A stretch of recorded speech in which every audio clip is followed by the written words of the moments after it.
Hello everyone. Okay, so today we are going to discuss a holding company accounts. Okay, so this is the question.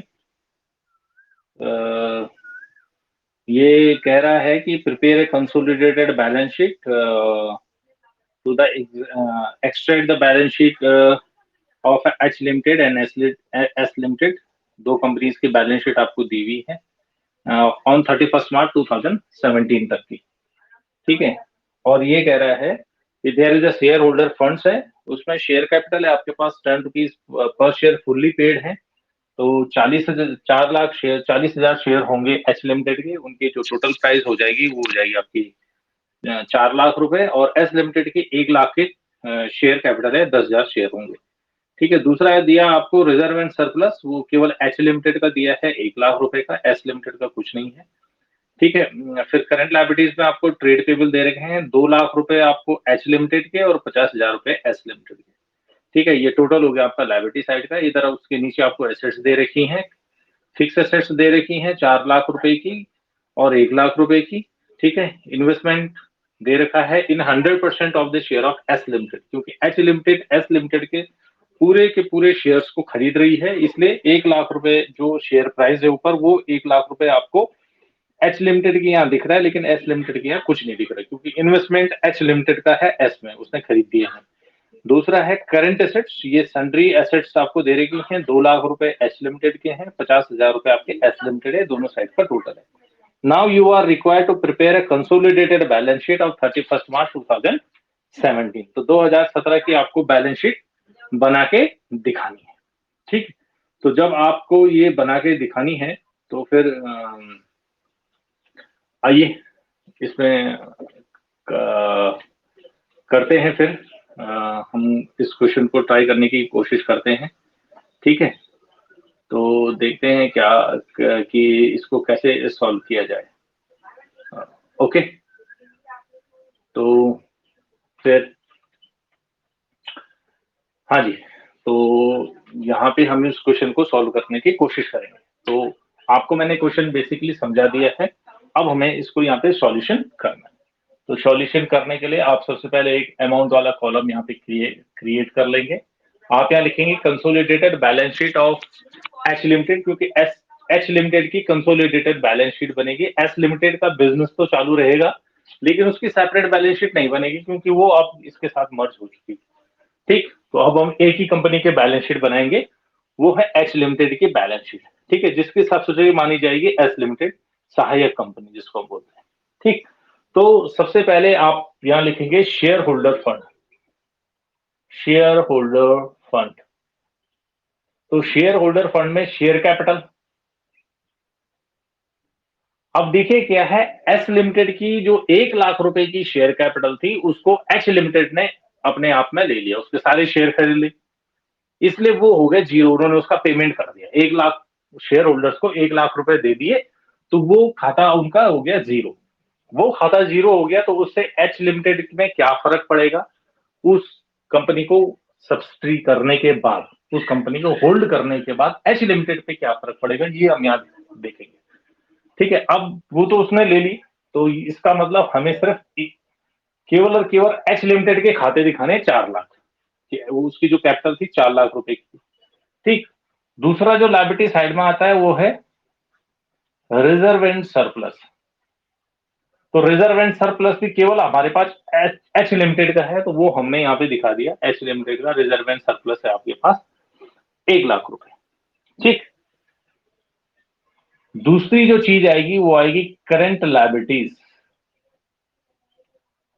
तो current liabilities में हमारे पास जो है वो है trade payable. Trade payable, तो जो ट्रेड पेबल है वो ट्रेड पेबल आपके दोनों के जुड़ेंगे। क्यों? क्योंकि जब आप किसी कंपनी को खरीदते हैं तो उसके एसेट्स के साथ साथ लायबिलिटीज भी आपकी हो जाती है। अब एसेट्स लायबिलिटीज जो शेयर कैपिटल है वो तो उसने खरीद ली, तो इसका मतलब उसको लायबिलिटीज को भी अब लेना पड़ेगा। वो लायबिलिटीज अगर, क्योंकि अभी तक तो पेमेंट हुई नहीं है, क्योंकि उसने 1 लाख रुपए शेयर कैपिटल के ही दिए हैं, लायबिलिटीज के दिए नहीं है, लायबिलिटीज के नहीं दिए तो वो लायबिलिटीज हमको यहाँ दिखानी पड़ेगी। दोनों कंपनीज की लायबिलिटीज को हम जोड़ेंगे, ठीक है। तो एच लिमिटेड की थी 2 लाख की और एस लिमिटेड की थी 50,000 की। लेट मी चेक, ठीक, 2 लाख और 50,000।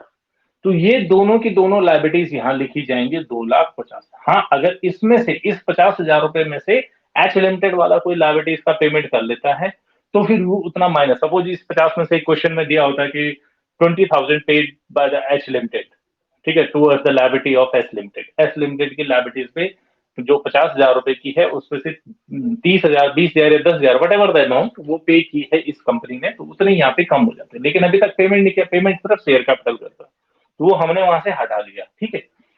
ये 50,000 रुपए अभी भी उस कंपनी की लायबिलिटीज हैं एस लिमिटेड की। तो नाउ जब मैंने आपको ये कहा कि आप किसी कंपनी को होल्ड करते हैं, किसी कंपनी को अपनी सब्सिडी कंपनी बनाते हैं, तो उसके एसेट्स और लायबिलिटीज, प्रॉफिट और लॉस, वो दोनों आपके हो जाते हैं। तो उस केस में ये 50,000 रुपए हम यहां लिखेंगे, क्यों, ये एस लिमिटेड के, एच लिमिटेड के पास जाएंगे। बाकी लायबिलिटी साइड में कोई और चीज है नहीं, तो हमने इसका टोटल कर दिया, ठीक। 50 का 50,000 हो गया, 2 4 2 6 7, 7,50,000 आपका टोटल हो गया। Now came into the asset side, ठीक, ये हो गया लायबिलिटी साइड आपके यहाँ पे डन। नाउ एसेट साइड, अब एसेट साइड में आपके पास क्या है, फिक्स एसेट्स। तो फिक्स एसेट्स किसकी है, दोनों कंपनीज की है, तो लिख लो जी अगेन फिक्स्ड एसेट्स। तो फिक्स एसेट्स में भी क्या होगा, दोनों कंपनियों की आपको लिखनी पड़ेगी। क्यों, क्योंकि आपने सिर्फ और सिर्फ पेमेंट किया है कैपिटल का, एसेट्स के बारे में आपने कोई इंफॉर्मेशन नहीं दी कि उसने एसेट्स को बेचा है या खरीदा है। क्योंकि जब आप किसी कंपनी को होल्ड करते हैं तो add it as it is hold करते हैं। अगर उसको लॉस है तो लॉस के साथ, प्रॉफिट है तो प्रॉफिट के साथ, एसेट्स है तो एसेट्स के साथ, लायबिलिटी है तो लायबिलिटीज के साथ आपने उसको होल्ड करा। तो इसलिए हम यहाँ पे फिर से दोनों कंपनी उसका लिखेंगे। एक कंपनी जो एच लिमिटेड है उसकी तो 1 लाख रुपए की थी, सॉरी 4 लाख रुपए की थी, और जो एस लिमिटेड है उसकी 1 लाख रुपए की थी। तो जो टोटल एसेट्स हमारे पास हो गई वो हो गई 5 लाख रुपए, ठीक। अब दूसरी चीज क्या है, सन्ड्री डेटर्स। तो सन्ड्री डेटर्स में भी हम वही करेंगे, क्योंकि लोगों ने उधार देना है। अब एच लिमिटेड, एस लिमिटेड को जब आप होल्ड कर देंगे तो अब उधार आपको मिलेगा, यानी अब उनसे वसूली करने का राइट आपका है। तो वसूली करने का राइट आपका है, इसलिए वो दोनों हिस्से फिर से जुड़ जाएंगे। तो एच लिमिटेड की थी 2 लाख रुपए की, एस लिमिटेड की थी 50,000 रुपए की, तो टोटल जो हो गई वो हो गई 2.5 लाख रुपए, ठीक। तो 5 और 2 7, 7,50,000 रुपए। Asset size total is equal to liability side total balance. इस तरह से हम कंसोलिडेटेड बैलेंस शीट बनाएंगे। अब इसमें 1 लाख रुपए नहीं दिखाए गए हैं बिकॉज ऑफ वो 1 लाख रुपए आपने पेमेंट कर चुके हैं, ठीक है, वो खरीद चुका है वो। तो एच लिमिटेड देखो, जब आप क्वेश्चन देखेंगे तो उसमें एक एसेट साइड में 1 लाख रुपए है, उधर लायबिलिटी साइड में 1 लाख रुपए है। एस लिमिटेड और एच लिमिटेड दोनों में 1-1 लाख रुपए का ट्रांजेक्शन, वो 1 लाख रुपए आपस में कैंसिल हो जाएंगे। Assets is equal to liability. तो कंसोलिडेटेड बैलेंस शीट में हम क्या करेंगे, कंसोलिडेटेड बैलेंस शीट में हम इस तरह से खाते बनाएंगे कि आप किसी कंपनी का कितना परसेंट शेयर होल्ड कर रहे हैं, उतने परसेंट शेयर्स को हम यहां से माइनस कर देंगे, ठीक है। बाकी के जो अगर बचे हैं सब्सिडी कंपनी के शेयर बचते तो वो शेयर कैपिटल में यही जुड़ जाते, क्योंकि होल्ड कौन कर रहा है उसको, एच लिमिटेड होल्ड कर रहे हैं, ठीक है। और अगर कुछ पोर्शन बचता है तो वो यही लायबिलिटी साइड में आता है माइनॉरिटीज इंटरेस्ट करके, जो मैंने तुम्हें एक दिन शायद थोड़ा सा थ्योरी में आपको बताया था कि how to calculate the minorities interest, ठीक है। तो ये हो गया एक छोटा सा question introduction about the holding company, कि how to prepare a holding company. अब जो मैंने आपको एक दिन बहुत पहले भी बताया होगा कि जब भी हम इसकी बात करते हैं तो हम करते हैं कॉस्ट ऑफ कैपिटल की बात, या फिर हम करते हैं कैपिटल रिजर्व की बात। The cost of capital and capital reserve means the portions of the amount which is paid by the holding company to the subsidiary company, right? कि एक सब्सिडी कंपनी ने, एक होल्डिंग कंपनी ने subsidy company को कितना payment किया, कितने रुपए का आपको पेमेंट हुआ है। तो जितने रुपए का आपको पेमेंट हुआ है वो, और एक्चुअल में उतने पोर्शन की कॉस्ट, उस सब्सिडी कंपनी की क्या है, कितनी कॉस्ट है। तो उस कॉस्ट की हम कहां बात करेंगे, यहां पे उसको हम कंपेयर करेंगे।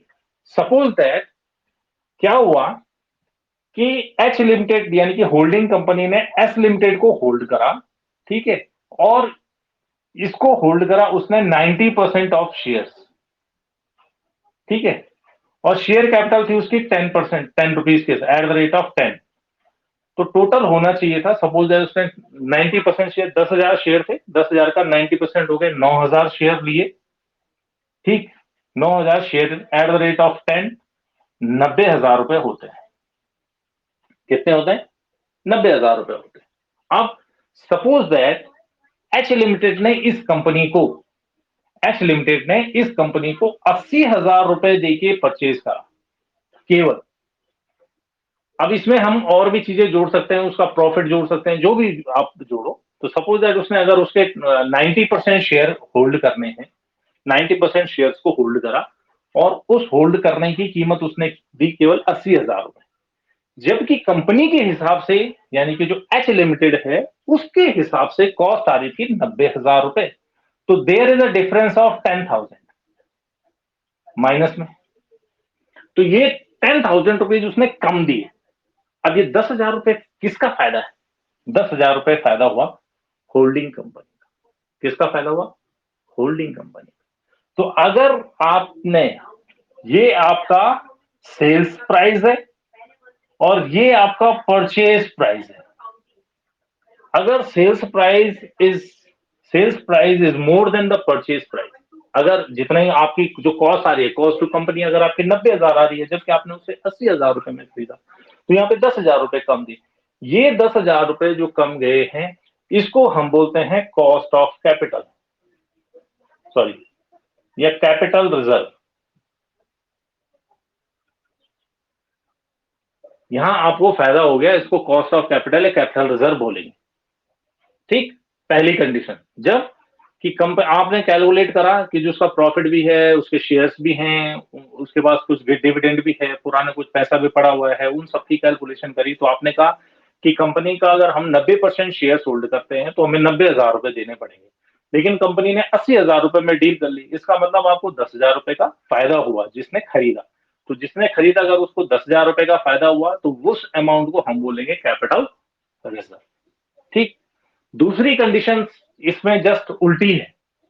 उल्टी ये है कि अगर आपने किसी कंपनी के 90% शेयर खरीदे हैं, अगर आपने किसी कंपनी के 90% शेयर खरीदे हैं और उस 90% शेयर्स की जो कॉस्ट आती है वो 90% शेयर्स की अगर कॉस्ट सपोज दैट आ गई, गीला हो गया, अगर 90% शेयर की अगर आपके पास कॉस्ट आई तो उस 90% शेयर की कॉस्ट सपोज दैट आपके पास आ रही है वही अगेन 90,000। 90% शेयर की कॉस्ट आई 90,000 रुपए एंड यू हैव टू पे बाय एच लिमिटेड। और एच लिमिटेड उसके लिए अगर 1,00,000 रुपए का पेमेंट करती है, कॉस्ट कितनी 90,000, पेमेंट हुआ 1,00,000, इसका मतलब यहां पे 10,000 रुपए आपने ज्यादा दे दिए किसको, एच लिमिटेड को, यानी कि जिस लिमिटेड को आपने खरीदा, जिस जो आपकी सब्सिडी कंपनी, आपने अपनी सब्सिडी कंपनी को 10,000 रुपए ज्यादा पेमेंट कर दी। तो जब आप उसको जब 10,000 रुपए ज्यादा पेमेंट करेंगे तो ये 10,000 रुपए आपका कहलाएगा गुडविल, राइट।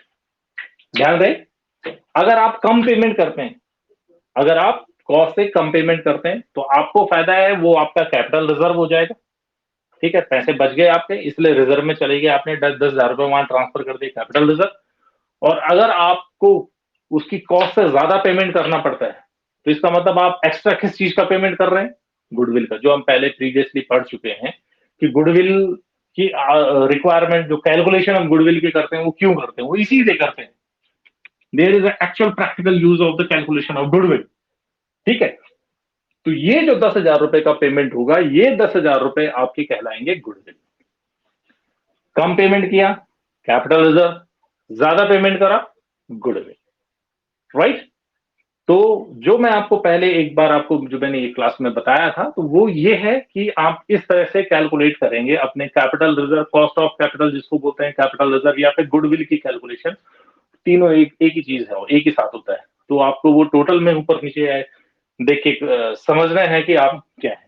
अब कल इसके ऊपर हम एक एग्जाम्पल रखेंगे और उस एग्जाम्पल के बेसिस पे हम अपने क्वेश्चन को सॉल्व करेंगे। Right? Thank you and take care.